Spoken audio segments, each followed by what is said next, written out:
Okay, hai semua. Hari ini kita akan masuk topik yang baru iaitu chemical equilibrium.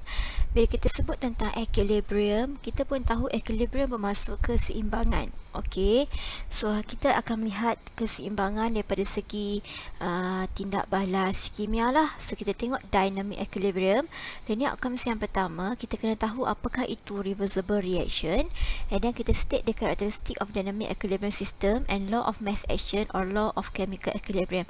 So you kena ingat sikit lah law of chemical equilibrium ni apa, apakah ciri-ciri untuk dynamic equilibrium. And then you kena pandai interpret the curve of concentration reactant and product against time. Okay, so kita ada curve untuk concentration reactants against time and also product against time.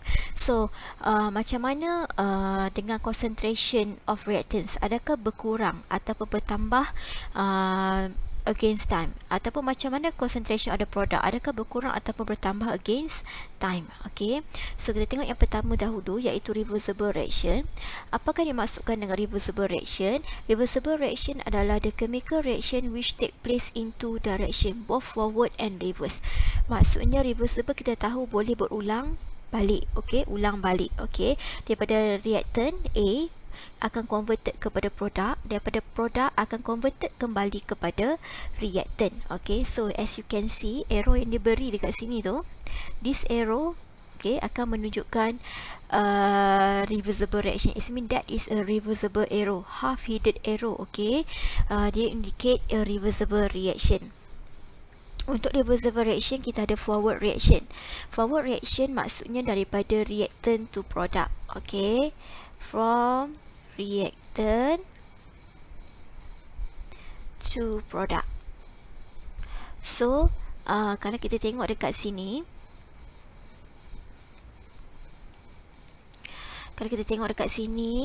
yang A kepada B itu adalah forward reaction. Okay, backward reaction adalah reaction proceed from right to left. So backward reaction adalah yang reversible, maksudnya daripada produk pergi ke reactant, itu adalah backward reaction. Okay, reversible reaction bermaksud reaction yang take place in both forward and reverse. Kalau lah reaction tu boleh proceed forward dan juga boleh proceed backwards, okay, dia boleh pergi ke depan and then kembali semula kepada reactant. Okay, so itu adalah reversible reaction.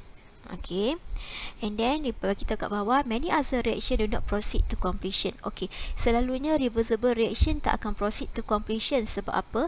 Once reactant convert pada produk, okay, produk tu pula akan convert balik kepada reactant. So that reactant is not totally converted kepada produk because the reaction is reverse. Okay, not all reactants are changed to product because the product can dissociate to form the reactants again. Okay, as soon as some product molecules are formed, the reverse process begin to take place. Reactant molecules are formed from product molecules. Reaction take place in both direction. Reversible reaction ni contohnya, katakanlah kita evaporatekan air di dalam balang. Okay, dalam botol as you can see, kalau letak botol tu tengah panas, botol yang berisi air half, okay, you letakkan tengah panas and then you boleh nampak wap air terbentuk pada permukaan botol tersebut. Boleh tak wap itu bertukar kembali kepada liquid? Yes, wap tersebut boleh bertukar balik kepada liquid. Okay, itu adalah reversible reaction. Okay, kalau lah irreversible reaction, reaction tu yang proceed one way sahaja, iaitu one direction only. Maksudnya dia tak boleh daripada produk ke reactant, dia daripada reactant terus kepada produk habis.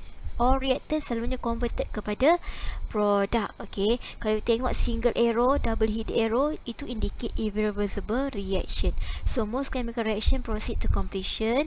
The reaction will continue until one reactant is completely used up and the reaction stops. Okay, once the reactant semua dah used up ataupun completely used, okay, barulah production of the products tu akan berhenti ataupun reactions tu akan stop. Okay, kita masuk kepada dynamic equilibrium. Kalau kita tengok perkataan dynamic pun, it mean sesuatu changes ataupun proses yang happening at one time and then suddenly dia akan become constant. Okay, itu adalah dynamic equilibrium, di mana a state of chemical equilibrium where both forward and reverse reaction proceed at equal rates. Okay, maksudnya dekat sini every time kalau tentang dynamic equilibrium ni, you wajib hafal ya apakah definition dia. A state of chemical equilibrium where both of forward and reverse direction proceed at equal rates. Okay, maksudnya rate formation of product akan sama dengan rate rate formation of product akan sama dengan rate decompositions of the product kepada reactant. It mean rate forward untuk hasilkan produk akan sama dengan rate reverse untuk hasilkan reactant semula. Okay. So kalau dynamic equilibrium contohnya kalau kita tengok dekat highway, okey, bila kita tengok dekat highway, katakanlah kita ada dua jalan kan, okey, satu jalan ke depan, satu jalan yang ke arah sana lah, okey. So as you can see, kalaulah jalan yang kita nak menghala ke arah city tu, okey, dia ada dua jalan, satu jalan menghara ke arah city, satu jalan pula keluar daripada city. So kalau dah jalan yang ke arah city itu jam, okey, tapi jalan yang menghala keluar daripada city tu dia tengah proceed, okey, dia still bergerak, okey. Untuk yang jam ni kita panggil sebagai static equilibrium. Okey, katakanlah jalan yang masuk city, okey, jalan nak masuk ke city dan juga jalan nak keluar daripada city, both lane kereta proceed, semua kereta bergerak, okey, nak masuk semua kereta bergerak, nak keluar pun kereta bergerak, okey. So itu bermaksud itu dalam keadaan dynamic, maksudnya yang nak masuk ke city tu, kereta nak masuk ke city sama banyak dengan kereta yang keluar daripada city and both tengah bergerak. Itu adalah dynamic equilibrium, okey. So kita tengok characteristic of systems in equilibrium. Characteristic of system in equilibrium maksudnya concentration of reactant and product are constant over time. Kita tahu, okay, reaction kita, bila reaction kita katakanlah kita ada satu container, okay. So ini B, ini A, okay. A dekat sini ada 1, 2, 3, 4. Okay, so sekarang ni daripada A ke B, okay, kenapa dia bergerak macam tu? Okay, daripada, oh my god, nanti I padam balik. Kita buat baru. Kenapa dia macam tu? Okay, so katakan kita ada A dan juga B. Untuk A kita ada 1, 2, 3, 4 molecules. Okay, so kita daripada A nak ke daripada B, itu kita punya produk lah, daripada A ke B.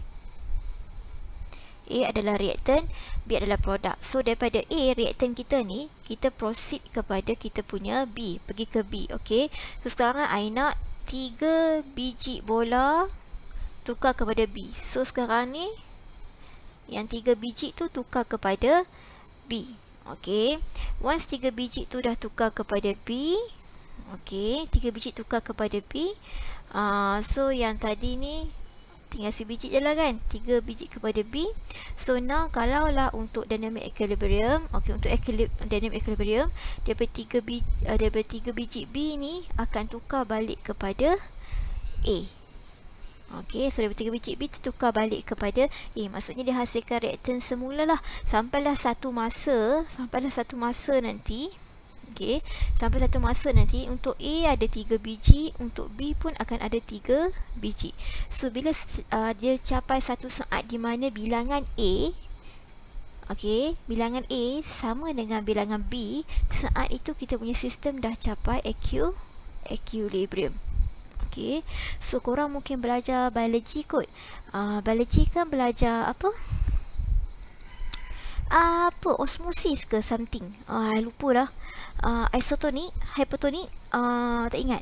Yang mana kita ada satu sel, okay, lepas tu air masuk ke dalam sel tu mengembang, okay, sampai satu masa sel tu statik macam tu. Sel tu statik, pengembangan dia tak berubah. So saat tu dia capai equilibrium lah, air yang masuk sama dengan air yang keluar. Okay, I tak ingat apa biologi yang tu, lupa dah. Okay, osmosis ke? Osmosis?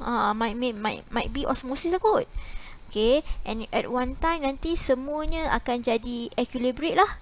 Okay, bilangan air yang masuk dalam sel akan sama dengan bilangan air yang keluar daripada sel tu. Okay,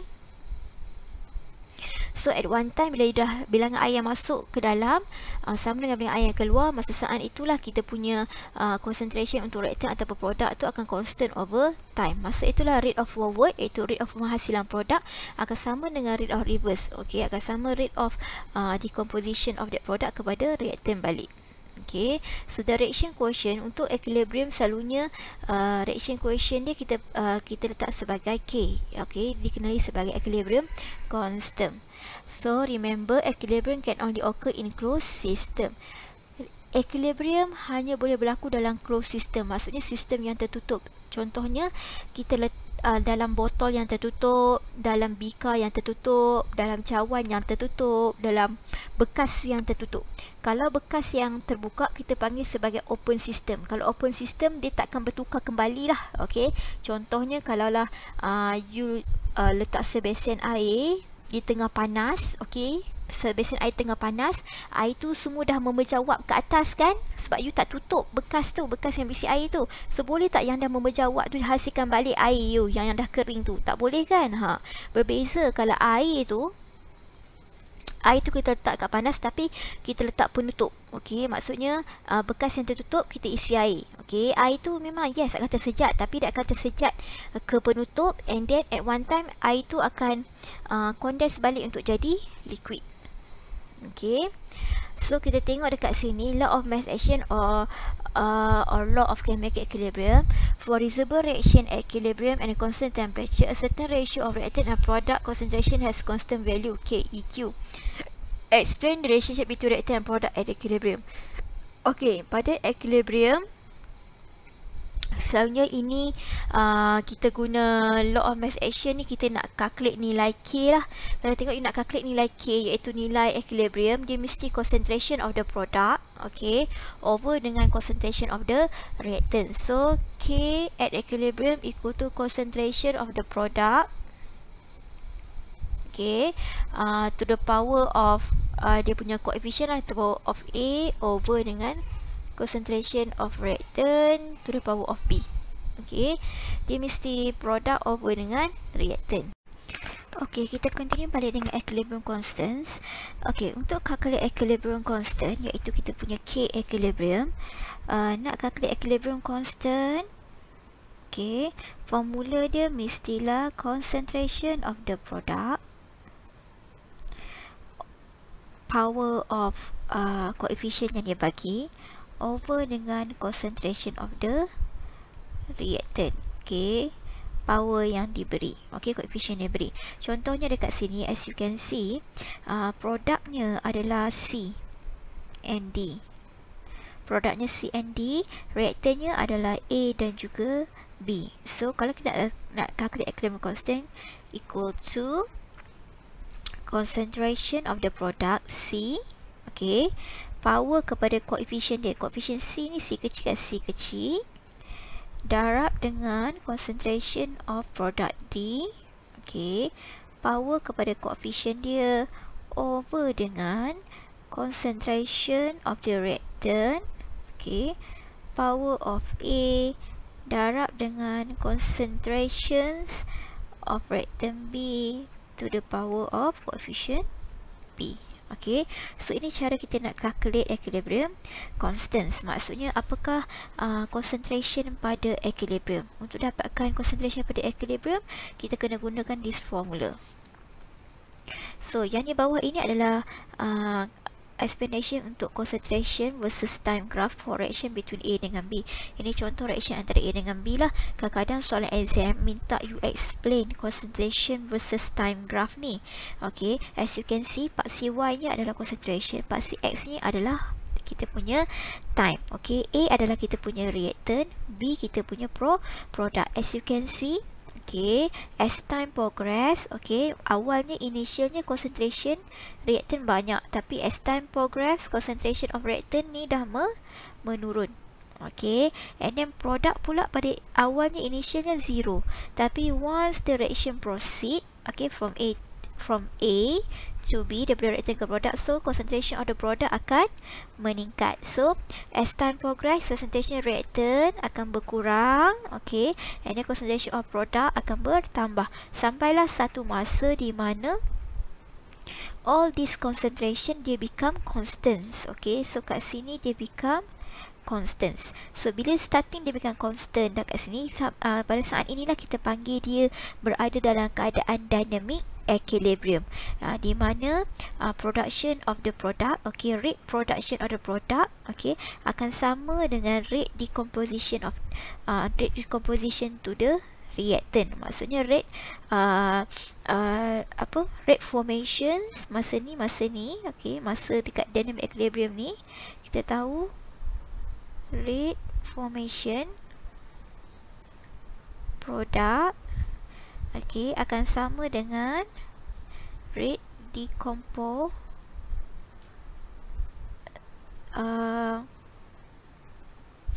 rate formation product sama dengan rate decompositions untuk produk tu kepada reactant ataupun rate production of the reactant, baliklah. Okay, so disebut kat sini concentration of A decrease with time, concentration of B increase with time. Okay, so bila soalan minta explain, you kena explain dululah. You kena cakap concentration of A tu decrease with time, manakala concentration of B tu increase with time. Okay, and then pada satu tahap iaitu T1, dekat sini kita ada T1, concentration A dengan B remain constant. As reaction proceed, rate of forward reaction decrease. Okay, bila reaction proceed, of course rate of forward reaction decrease. Okay, the rate of reverse reaction increase. Okay, when the rate of forward and reverse reaction become equals, concentration of A and B remain constant. So bila kita nak hasilkan produk itu, okay, kadar penghasilan produk jadi juga kadar penghasilan reaktan tu, okay, become equal. Saat itulah A dan juga B, concentration A dengan B akan remain constant. Okay, at this point concentration A dengan B akan remain constant. Masa inilah kita panggil sebagai chemical equilibrium ataupun dynamic equilibrium. After T1, the reaction continues indefinitely after equilibrium has been attained. This equilibrium is dynamic equilibrium.